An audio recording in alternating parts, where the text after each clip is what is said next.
Iyi mwumva ni radiyo ijwi rya Amerika.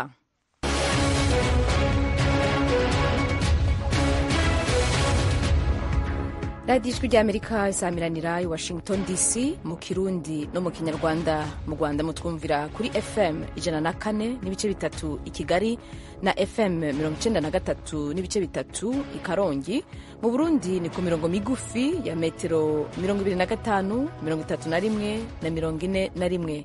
Muri Uganda mutwumvira kuri Voice of Muhabura kuri FM 88 n'ibice 9 i Kisoro. Ikaze mu makuru yo kuri uno mugoroba mugiye gushikirizwa na jewe Oriane Itangishaka. Leta y'u Burundi irabandanya guhamagarira impunzi zose zahungiye mu gihugu ca Tanzania gutaha, ibizeza umutekano wabo n'uw'ivyabo. Nta kindi gihugu muzoronka citwa Uburundi. Kuvuga ngo mugomba kuja Canada, Amerika, Australia, ivyo bihugu navyo nyene bifise abavyo. Uyo ni mubona Valentino Celestin, icegera c'umushikiranganji w'intwaro yo hagati mu gihugu.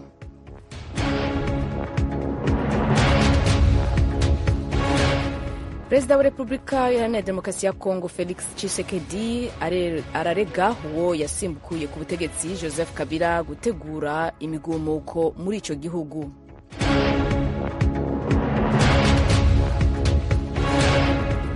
Ibiro vy'ishirahamwe mpuzamakungu ONU bijejwe amagara y'abantu ku isi OMS vyiteguye guhuza komite y'ibihe bidasanzwe ku bijanye n'ingwara y'ibihara biva ku nkende monkeypox mu Congereza muri Repubulika ya Demokarasi ya Kongo.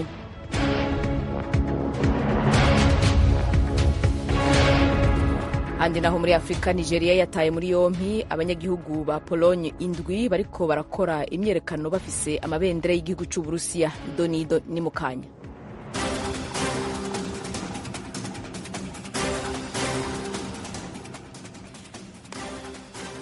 Duhere muri Kongo. Perezida wa Repubulika ya Demokarasi ya Kongo Felix Tshisekedi ararega uwo yasimbuye ku butegetsi Joseph Kabila gutegura imigumuko muri ico gihugu. Idonido Thomas Kamirindi aratubwira.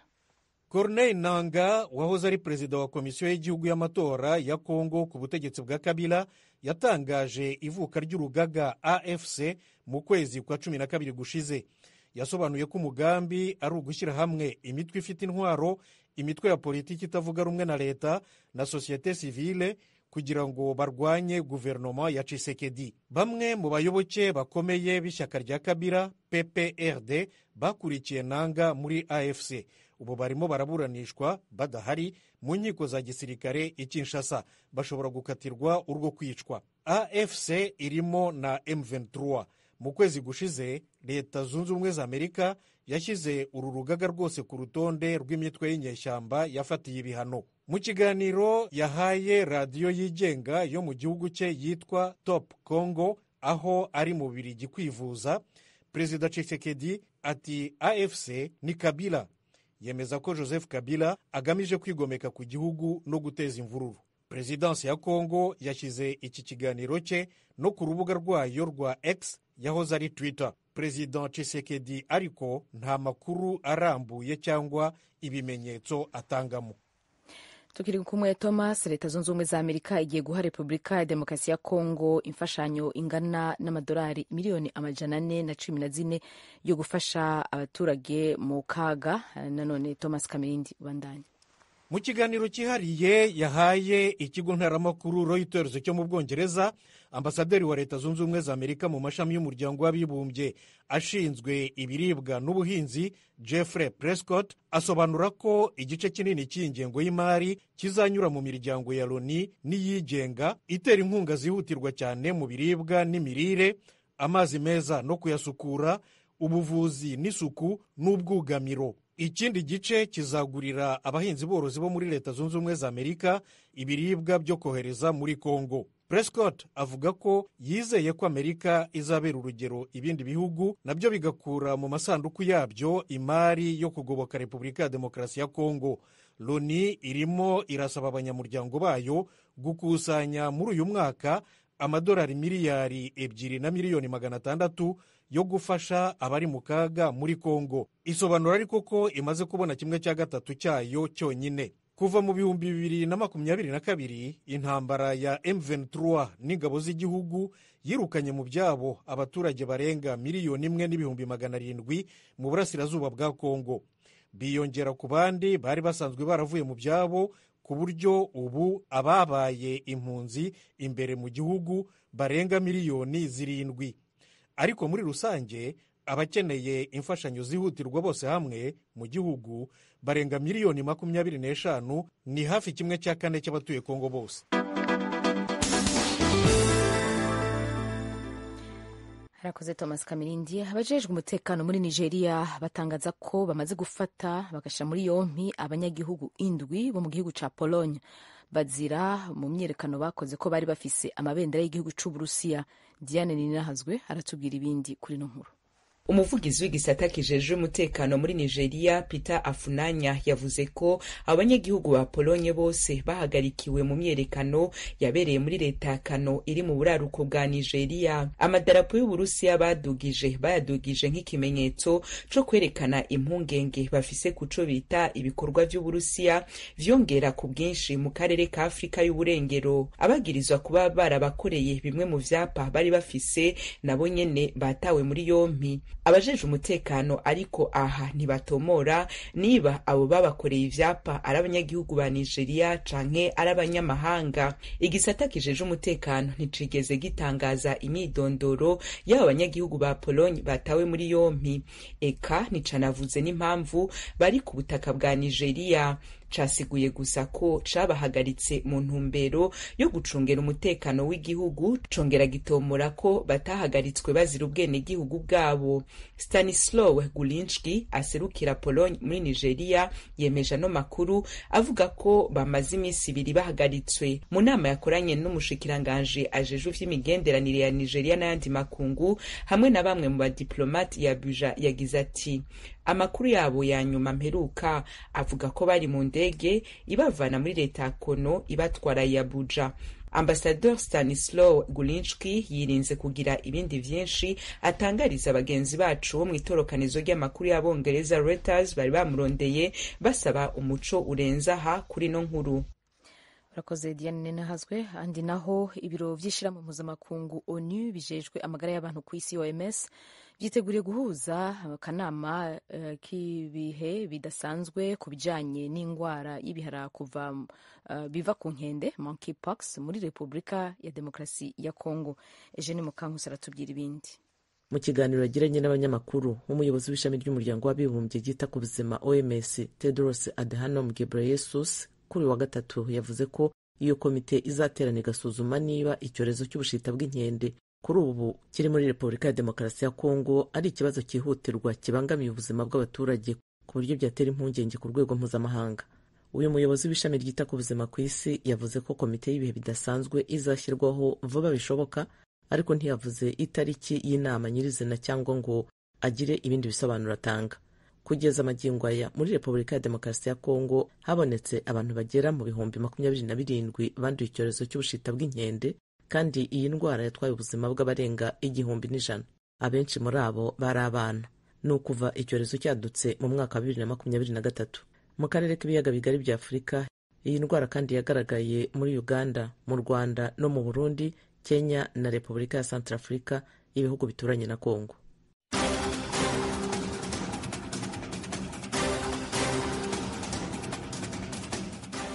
Ayo makuru yose tuyagejejweho ava hirya no hino ku isi murashobora kuyumva n'ayandi mugiye ku mbuga zacu www.radioyacu.com hamwe no kuri YouTube, Instagram na Facebook. Adresi yacu ni VOA Radio Yacu. Mu kanya turabandanya mu karere k'ibiyaga binini.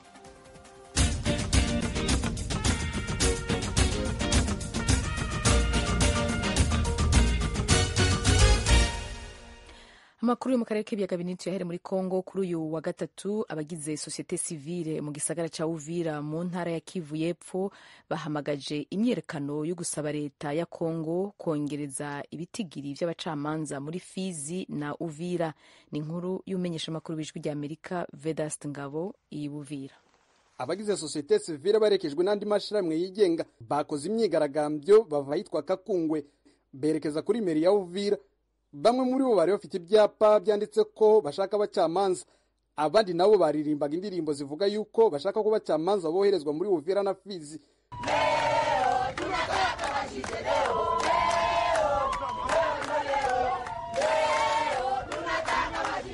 Abakoresheje imyigaragambyo bageze imbere y'umuyobozi w'umujyi wa Uvira wungirije, bagaragaza ko mu rukiko rukuru rwa Uvira honyine hari umucamanza umwe, mu gihe muri gereza yaho hari abafungwa barenga 620. Bongeye ko hari n'amadosiye abarirwa mu bihumbi yabuze abayaburanisha. François Igilima n'umwe mu bari bahagarariye abigaragambya, uyu yagaragaje yuko hashize amezi 3 muri Uvira nta bacamanza bahari kuko abo bahohereza banga kuza, bitewe nuko bavuga yuko hari umutekano muke kandi ko nta madosiye menshi haba. Katika tribunal zetu za Uvira na Fizi hari ikibazo mu nkiko zacu zo muri Uvira na Fizi. Hashize amezi 3 nta bacamanza, bituma abari muri gereza bataburanishwa. Amezi 3 arashize abari muri gereza batazi kazoza kabo, abafite ababo bafunzwe ntibazi igihe bazaburanishirizwa. Bamwe mu bagiye bafungirwa muri gereza nkuru ya Uvira bavuganye n'Ijwi rya Amerika, bemeza yuko ubu bukene bw'abacamanza buri mu bituma bamara igihe kirekire bataburanye, bigatuma abafunzwe bahora mu buzima bubi, ndora ko benshi baba bari kure y'imiryango yabo. Hatunga Celeste ni impunzi y'umurundi yo mu nkambi ya Rusenda, yari afungiwe muri gereza ya Uvira, avuga yuko yamaze amezi arenga 6 atarabona umucamanza wo kumuburanisha. Kuri we asanga imyigaragambyo ya societe civile izafasha gukora ubuvugizi ku bandi bantu bafungwa ariko ntibaburanishwe.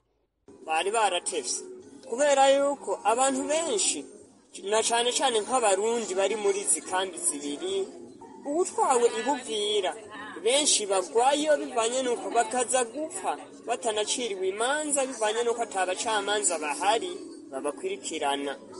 Ahubwo societe civile niyongereza ingufu kugira leta itange abacamanza bakwiye kugira baze barumviriza kira muntu. Habyarimana Frank ari mu kigero cy'imyaka 35 y'amavuko, naho umwaka ushize yarafungiwe muri Uvira.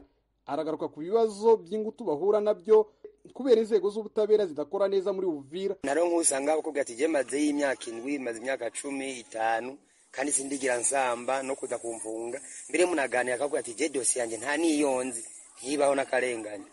Mugara hangayitse kubera kuko yarabuze amafaranga kugira nk'ukuntu ahantu yoca kugira arabukuntu yosamba. Asinyase kugira uyironke udatanze amafaranga angana $100 ntiza, ariko izi zitanze ratsa n'igihe unayatanga ujya yakuri agaca yigira nahindukire kuza kukuraba. Ari bishoboka vraiment barakwiye kuba bogerageza bakongereza abacamanza, kuko ari nk'abantu bashobora kuba bari mu makasho bazira n'ubusa, ariko atesekera hariya na visita afise arahiga n'ikimuzana n'amazi akabura. Kamota Amede ni umunyamategeko uburanira abantu, asanga uku kudakora neza ku rwego rw'ubutabera muri Uvira bidindiza imirimo yabo nk'abavoka. Kuri wasanga leta ya Kongo yari ikwiriye kongera umubare w'abacamanza kugira ngo ubutabera bugere ku baturage mu buryo bwihuse. Batanga ibirego bakabiharesha muri greffe, ariko dibijanwa mu rukiko mu byo kuburana kubera ko nta bacamanza bahari, kubera karanse y'abacamanza, kubera kubura kw'abacamanza. Ntabwo donc imidosiye zose twamaze kwandikisha muri greffe zirahagaze, zirarinde ni nyinshi. Umuyobozi w'umujyi wa Uvira wungirije Bwana Kifara Kiki yabwiye abigaragambya ko ibyo basaba bifite inshingiro kandi ko bitumvikana uburyo bahora bafunga abantu ariko ntibaburanishwe kubera nta mucamanza uhari. Uyu muyobozi avuga ko ubusabe bwabo bazabugeza ku nzego zimukuriye. Si muri Uvira na Fizi hari ubukene bw'abacamanza honyine, ahubwo no mu bindi bice by'igihugu nka za Kasayi naho abaturage barataka ubukene bw'abacamanza mu nkiko zaho. Mu myaka 2 ishize leta yari yahaye imirimo abacamanza 5,000 mu rwego rwo gukemura ikibazo cy'ubukene bw'abacamanza mu gihugu. Vedaste Ngabo, Ijwi rya Amerika, Uvira.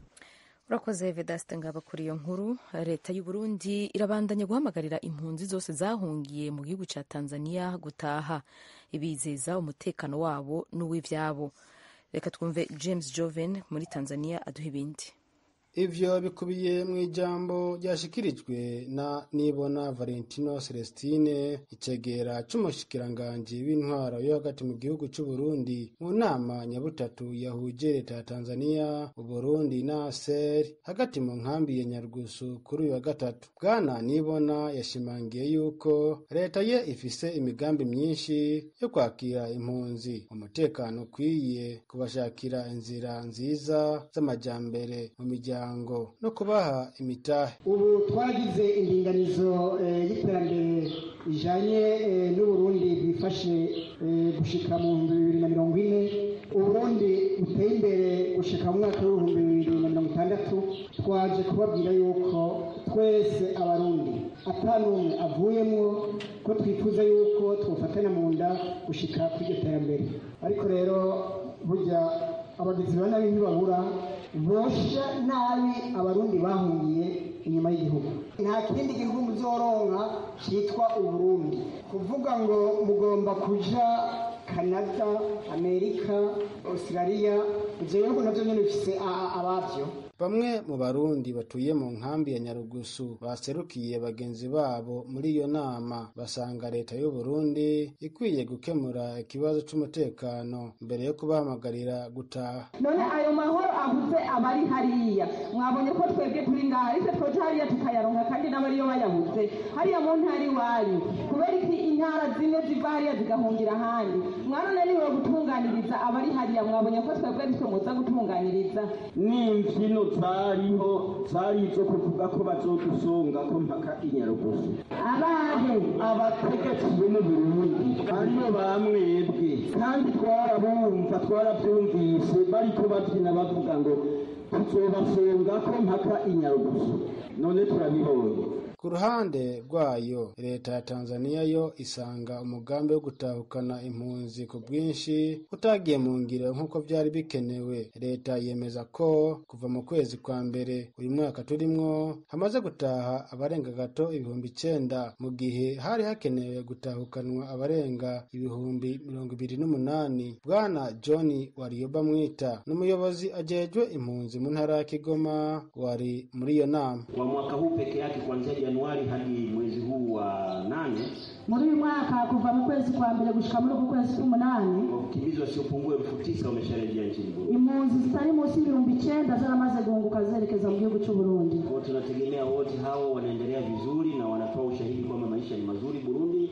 Turizera ko abo bose babandanya neza kandi bagashinga imana yuko ubuzima bubandanya neza mu gihugu cy'u Burundi. Haseri muri iyo nama yo yavuze ko akazi kayo nyamukuru ari ugutanga imfashanyo zikwiye ku mpunzi no gukurikiza amategeko mpuzamakungu agenga impunzi. John Bosco Gerard yaserukiye Haseri mu ntara ya Kigoma muri iyo nama. Our hope as UNHCR is really that after this type of mission, no one should say. Icyizere cyacu nka Haseri ni gufasha impunzi nk'uko bikenewe, gukurikiza amategeko mpuzamakungu agenga impunzi, kubaha inkuru zo mu gihugu baturukamwo bakamenya neza na neza uko hifashe, uko abantu babayeho n'amahoro abarizwayo, kugira nibakenera gutaha ntibazogire ikibazo.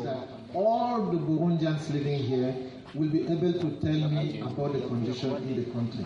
Naho inama zo guhimiriza impunzi gutaha zamazabaye hafi buri kwezi mu nkambi za Nduta na Nyarugusu, ibitigiri by'abataha ku bushake byaragabanutse cyane. Benshi bavuga ko biterwa n'uko benshi basanga ibibazo byatumye bahunga bitarakemuka. Kuva mu nkambi ya Nyarugusu iri mu gihugu ca Tanzania, James Jovini ku bw'ijwi ry'Amerika.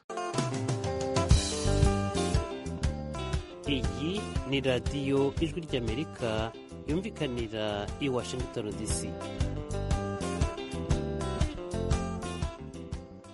Rakoze James Joven kuri iyo nkuru. Hano muri Amerika mu gihe amatora y'umukuru w'igihugu muri Amerika asigaje amezi 3 ngo abe, hariko harakogwa ibikorwa vya mbere byo kwiyamamaza kuba kandida. Inkuru yateguwe n'ijwi ry'Amerika tuyigezwaho na Temistokle Mutijima. Visi Perezida Kamala Harris kuri uyu wa gatatu arerekeza muri leta za Wisconsin na Michigan. Uyu kandi biteganijwe ko muri iki cyumweru azagera no muri leta za Arizona na Nevada. Senateri J.D. Vance wiyamamazanya na Donald Trump wahoze ari perezida nawe kuri uyu wa gatatu arakorera mitingi ze muri Wisconsin na Michigan. mitingi yagombaga gukorera muri leta ya Carolina ya ruguru mu mpera z'iki cyumweru zo zasubitswe bitewe n'inkubi y'umuyaga iteganyagihe ryagaragaje ko izanyura muri iyi leta. Nyuma yo gutangaza amahitamo y'uwo baziyamamazanya mu gitondo cyo kuri uyu wa kabiri, Kamala Harris yashimagije Tim Walz muri mitingi yakurikiyeho mu mujyi wa Philadelphia i Pennsylvania, aho batangirije ibikorwa byabo byo kwiyamamaza bari hamwe. Madamu Harris yagize ati, yari umutoza, abanyeshuri nibo bamufashije kwanzura niba aziyamamaza. Amara imyaka 12 ari depite, uhagarariye akarere ko hagati na hagati, aho hose yakoraga uko ashoboye ngo ibintu bijye mu buryo. Niwe musuzi ofisiye w'ipeti ryo mu rwego rwo hejuru wabaye depite mu nteko nshingamategeko ya Amerika. Mu ijambo rye rya mbere nyuma yo gutoranywa nka kandida visi perezida, Tim Walz yavuze ko nta shema yagira rirenze iryo. Guverineri Walz aha yagize ati, nta shema nabona rirenze kuba kuri iyi tike ngo mfashe visi perezida Harris kuba uwo twese tuzi utubereye cyane dutekerezaho ari we perezida utaha wa Leta Zunze Ubumwe za Amerika. Abagendera ku mahame yemera impinduka bashyigikiye cyane Walz w'imyaka 60 y'amavuko wagiye uteza imbere imirongo ya politiki bakunze mu nshingano ze nka guverineri wa leta ya Minnesota. Uyu wahoze mu gisirikare cya Amerika akaba yaranabaye umwarimu, anabonwa nk'ukunzwe mu bazungu bari mu nteko itora bo mu bice by'icyaro. Yuri Rodzinski, umwe mu basesenguzi ba politiki mu ishyaka ry'abademokrate, aganira n'ijwi rya Amerika yagize ati, Walz ni umukandida udasanzwe uzareshya abatora mu gice cy'uburengerazuba bwo hagati muri za leta z'ingenzi cyane Wisconsin, Michigan, Arizona na Nevada. Jennifer Lawrence, umwarimu w'amasomo ya politiki kuri kaminuza ya Virginia, wasanga muri Walz abademokrate babonye umuntu wabashije gutsinda mu turere tw'icyaro twa Minnesota twiganjemo abatsimbaraye ku bya kera. Akavuga ko ari umuntu utunze imbunda, ufite ubunararibonye mu gisirikare kandi wavukiye muri leta ya Nebraska. Kubw'uyu mwarimu wa kaminuza, Walz ni amahitamo meza cyane kandi rwose atarambiranye. Aganira n'ijwi rya Amerika, Lawrence yagize ati, ni umuntu usobanukiwe Amerika yo hagati kandi ufite imirongo ya politike igana imbere, atari uko adasobanukiwe ahubwo kuko yizera ko ubu ari bwo buryo buboneye bwo guteza imbere igihugu.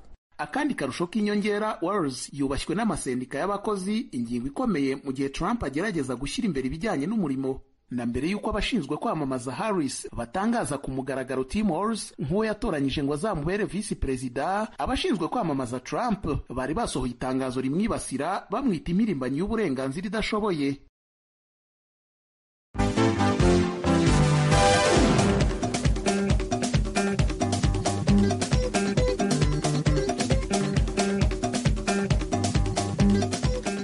Amakuru y'ijwi ry'Amerika arabandanya. Umunyespanye Thierry Ndikumwenayo aturuka mu Burundi yahawe amahirwe yo kuzosiganwa mu mikino ya nyuma y'imetero 5000 inyuma yaho asunitswe akagwa mu mikino ya kimwe cya kabiri, naho Egide Ntakarutimana nawe yasiganywe muri metero 5000 we yarasezerewe. Ibindi kuri inkuru Annette Mugabo arabitubwira. Mu gitondo cyo kuri uyu wa gatatu kuri Stade de France i Paris habereye imikino yo gusiganwa ku maguru mu bagabo muri metero 5000. Umwe mu bakinnyi bahabwaga amahirwe yo kwitwara neza ni Thierry Ndikumwenayo ukomoka mu Burundi ariko kuri ubu akaba akinira Espagne. Ndikumwenayo ntiyashoboye gusoza isiganwa nyuma yo gusunikwa n'abakinnyi bagenzi be akikubita hasi ndetse bikamuviramo gukomereka. Bikaba byahise bitangazwa ko avuye mu irushanwa kuko atashoje iryo siganwa, ariko nyuma ishyirahamwe ryo gusiganwa muri Espagne ryaje kujuririra icyo cyemezo maze byemezwa burundu ko azasiganwa mu mikino ya nyuma iteganyijwe kuri uyu wa gatandatu. Yaje kuri mikoro z'ijwi rya Amerika. Reka turabe ko hari indi option yo kuja muri finale kubera banteze. Mu gihe banteze rero nibaza ko hariho declaration. Nibaza ko Federation ya Espagne igiye kuraba uko zogenda kugira shike muri finale. Sino nta defo je nagize banteze hama ndagwa. Yego kuba twarashitse ngano kuba twarakoze. Jewe hasigaye imetero 500 nagerageje kuja imbere kugira nirinde imitego. Ariko rero kubera twagenda turi kumwe twese hasigaye imetero 100 banteze ndagwa, ariko nari muri 8 ba mbere maze kugwa sinabaye nkibandanye ndababaye kuba banteze kandi nari kuba ndi muri finale ndababaye rwose kandi urabona ko mfise inguma mu minsi ibiri reka tugende turabe uko hariho abaganga bashobora kumpa imiti bakagira ndabe ingene nzoba meze bizovana n'ingene nzoba meze. Kuwa gatanu w'icyumweru gishize ndi kumwe nayo yari yasiganywe muri metero 10,000 arangiza ari ku mwanya wa 9. Mbere yo gufata icyemezo cyo guhindura ubwenegihugu agahitamo gukinira Espagne, ndi kumwe nayo yabanje gukinira Burundi kuva mu mwaka wa 2014 kugeza muri 2019. Ku rundi ruhande umurundi Nakarutimana Egide nawe yari mu cyiciro cyo gusiganwa metero 5,000. Yashoje ku mwanya wa 10 akoresheje iminota 14 n'amasegonda 11. Umukino urangiye ngize ikibanza c'10 nta mahirwe ndose kuja muri finale, ariko nibaza yuko ndakuye cigwa hanini nari mu bandusha experience. Muri make umukino ntiwari woroshe. Nakarutimana Egide usanzwe witoreza mu gihugu cy'Ubutaliyani asanga ubwumvikane buke bukomeje kugaragara hagati ya Federasiyo y'umukino wo gusiganwa ku maguru na Komite Olympique mu Burundi biri mu bikoma mu nkokora abakinnyi. Hanini nibaza yuko Burundi nta kintu kinini twavuga turageraho cyotuma tugera kuri medaille kubera uburyo bwo kwitegura nta buhari. Natwe tuhagera muri make tugwana ku giti cyacu. Iyo uburongozi turinze tuja muri Jeux Olympique tukaba tutabona perezida wa federasiyo ahari na Komite Olympique Nationale, abo dushyigikiye nabo nyene baturi kure cyane. Iyo tugize icyo babaza bavuga ati baza federasiyo nabo kabaza ati baza Komite Olympique n'ifisi uburyo. Urumva bose baradutererana. Abandi barundi barimo Kwizera Rodrigue na Ndikumana Celestin bagombaga gusiganwa muri metero 10,000 ntibigeze barushanwa. Bagombaga gusiganwa kuwa gatanu w'icyumweru gishize, ariko kugeza ubu ntiharamenyekana impamvu nyayo yatumye badasiganwa, nubwo bivuga ko Ndikumana Celestin yaba yaragize ikibazo cy'imitsi. Ijwi rya Amerika ryagerageje kuvugana n'abayoboye abakinnyi b'abarundi mu mikino Olympique, ariko ntibadushubije kuri iyi nkuru. Turakomeza kubashaka. Abagore mu majwi yabo ku Ijwi rya Amerika.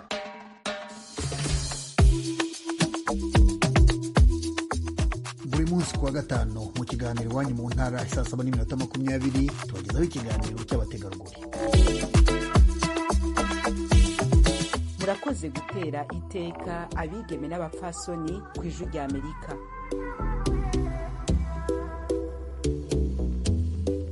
Mu muryango, mu iterambere, mu burezi, mu kubungabunga ubuzima, mu buyobozi no mu ikoranabuhanga. Guhijira mu mugore no kwiteganyiriza. Ni ikiganiro ku mibereho y'abategarugori mu Rwanda no mu Burundi, mu karere k'ibiyaga bigari, mu nkambi no mu bindi bihugu ku Ijwi rya Amerika. Facebook yacu, Instagram na Twitter. Ni naho turangira